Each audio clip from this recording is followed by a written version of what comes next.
कविता भाभी हमारी पड़ोस की भाभी है। वह सबको प्यार करती है।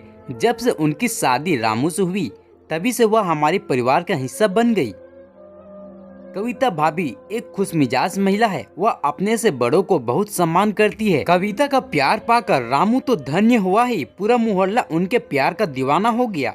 कविता भाभी थी ही ऐसी।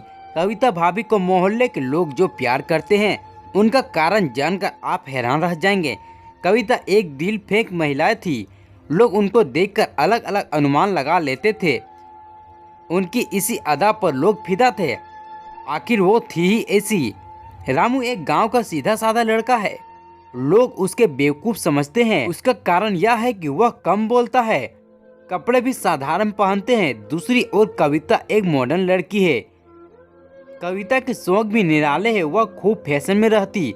क्रीम पाउडर का वह खूब इस्तेमाल करती। उसकी इसी तरह के स्वभाव के कारण गांव के लोग कुछ उसका गलत मतलब समझने लगे।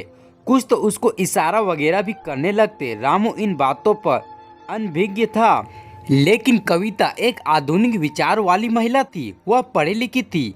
वो यह सब समझ गई थी। वो जब उसने गांव के छोरों को खराब हरकत करते देखा तो उसके मन में एक विचार आया कि क्यों न इन छोरों को सबक सिखाया जाए। एक दिन कविता ने सबक सिखाने की सोची। कविता ने गांव के छोरों को अपने पास बुलाया तो गांव के छोरे खुशी से उनके पास आ गए।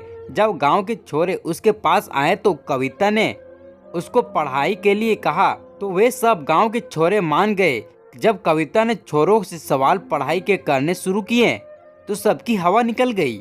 जब कविता गांव के छोरों से सवाल करती और वह उत्तर नहीं दे पाने के कारण उनका सिर नीचे लटक जाता था। कविता मस्त होकर उन सबको देखती थी। वह अंदर ही अंदर प्रश्न होती थी।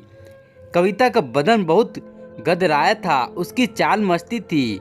रामू उस चाल का दीवाना था। लेकिन कुछ लोगों को नीयत कविता पर खराब थी। उसका इलाज कविता ने तलाश लिया था। आज कविता प्रश्न थी क्योंकि उसने गांव के छोरों को जो सबक सिखाया वो एक यादगार बनकर रह जाएगा।